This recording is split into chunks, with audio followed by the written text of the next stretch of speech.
ఇక్కడున్న ఎంతోమంది మన అధ్యక్షుడు వారు చంద్రబాబు నాయుడు గారిని కలిశారు, నన్ను కూడా కలిశారు. పాదయాత్రలో లక్షలాది మంది నాతో ఏకంగా ఫోటోలు దిగారు. ఈ సభాముఖంగా వైకాపా కార్యకర్తలు ఆలోచించమంటున్నా, ఏనాడైనా మీ నాయకుడు మిమ్మల్ని కలిశాడా?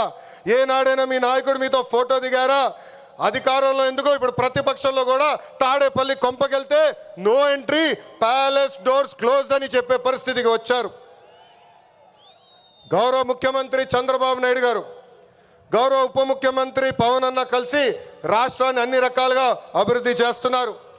గౌరవ ప్రధానమంత్రి గారు రాష్ట్రానికి పూర్తిగా సహకారం అందిస్తున్నారు. ఏకంగా ఆంధ్ర రాష్ట్ర ప్రజలు కోరిన అన్ని కోరికలు ఈరోజు గౌరవ ప్రధానమంత్రి గారు తీర్చుతున్నారు. దానికి కారణం ఒకటే, మొన్న జరిగిన ఎన్నికల్లో 25 స్థానాల్లో ఎప్పుడైతే కూటమి పార్లమెంట్ 25 స్థానాల్లో కూటమి ఎప్పుడైతే 21 స్థానాలు గెలిచిందో, ఎస్ ఆంధ్ర రాష్ట్రం ఇప్పుడు ఎన్డీఏ వెనకుంది, ఆంధ్ర రాష్ట్రం ఎన్డీఏకి కట్టుబడి ఉంది. అందుకే ఆంధ్ర రాష్ట్రానికి నేను అన్నీ చేస్తానని అడుగు వేశారు మన గౌరవ ప్రధానమంత్రి నరేంద్ర మోడీ గారు. ఇప్పుడు మనం చేయాల్సింది ఒకటి ఉంది, ప్రజలకు దగ్గర అవ్వాలి. అహంకారం, ఈగో పక్కన పెట్టుకోవాలి.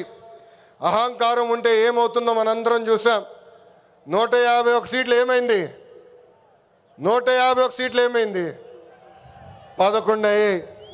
అందుకే నేలపై ఉండాలి, ప్రజలకు సేవ చేయాలి. అధికారంలో ఉన్న ప్రతిపక్షంలో ఉన్నట్టు మనం అందరం వ్యవహరించాలి. చిన్న కుటుంబంలోనే సమస్యలు ఉంటాయి.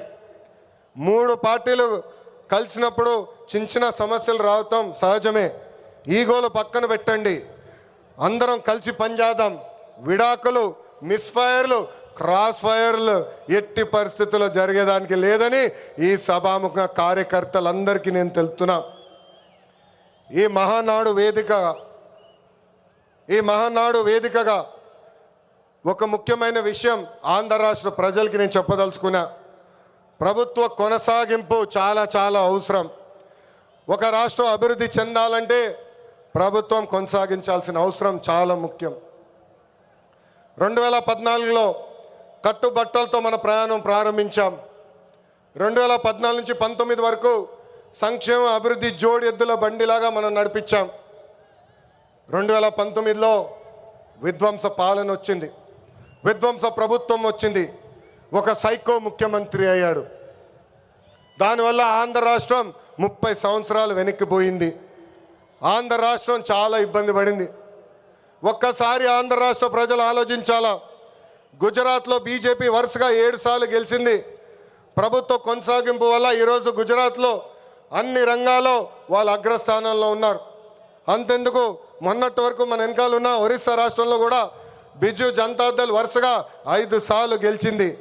ప్రభుత్వ కొనసాగింపు వలన వాళ్ళు కూడా కొన్ని రంగాల్లో ఆంధ్ర రాష్ట్రాన్ని దాటి ముందరికెళ్ళే పరిస్థితి.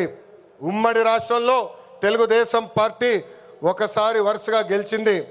మనందరం చూసాం ఆనాడు ఆంధ్ర రాష్ట్రం ఎలా అభివృద్ధి చెందిందో. అందుకే ప్రభుత్వ కొనసాగింపు చాలా చాలా ముఖ్యం. దీని గురించి రాష్ట్ర ప్రజలు అందరికీ తెలియజేయాల్సిన బాధ్యత ప్రతి పసుపు సైనికుడి పైన ఉందని ఈ సభాముఖంగా కోరుకుంటున్నా. ప్రభుత్వ కొనసాగింపు ఉంటేనే పెట్టుబడులు వస్తాయి, పెట్టుబడులు వస్తేనే నిరుద్యోగ యువకులకి పెద్ద ఎత్తున ఉద్యోగాలు కల్పించే అవకాశం మనందరికీ దక్కుతుంది. నేను ఈరోజు దేవుని గడప సాక్షిగా రాయలసీమ ప్రజల్ని కొన్ని ప్రశ్నలు అడగాలనుకుంటున్నా. రెడీనా? తల్లిని చెల్లిని మెడబట్టుకుని బయటికి గెంటేసింది ఎవరు? సొంత బాబాయిని లేపేసింది ఎవరు? జే బ్రాండ్లు అమ్మి పేదల రక్తం దాగింది ఎవరు? బల్ల కింద ఉన్న ఎర్ర బటన్ నొక్కి ప్రజల్ని బాధింది ఎవరు? అందరూ ఎర్ర బుక్కు అని ఏడుస్తున్నారు. ఎందుకయ్యా అంత ఏడుపు? నేను ఆనాడు చెప్పింది ఏంటి? ఎవరైతే చట్టాన్ని ఉల్లంఘించి ప్రజల్ని, కార్యకర్తలు ఇబ్బంది పెట్టారో చట్టపరంగా వాళ్ళపైన యాక్షన్ తీసుకుంటానని నేను చెప్పా. ఈరోజు ఎర్ర బుక్ కాదు కదా, ఎర్ర రంగు చూస్తేనే వణికిపోయే పరిస్థితి వస్తుంది. ఎర్ర బుక్ అంటే ఒకడికి గుండుపోటు వచ్చింది.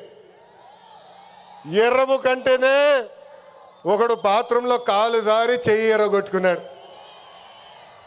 ఇంకొకడు ఏమయ్యాడో మీ అందరికి తెలుసు. అర్థమైందా రాజా? అర్థమైందా రాజా?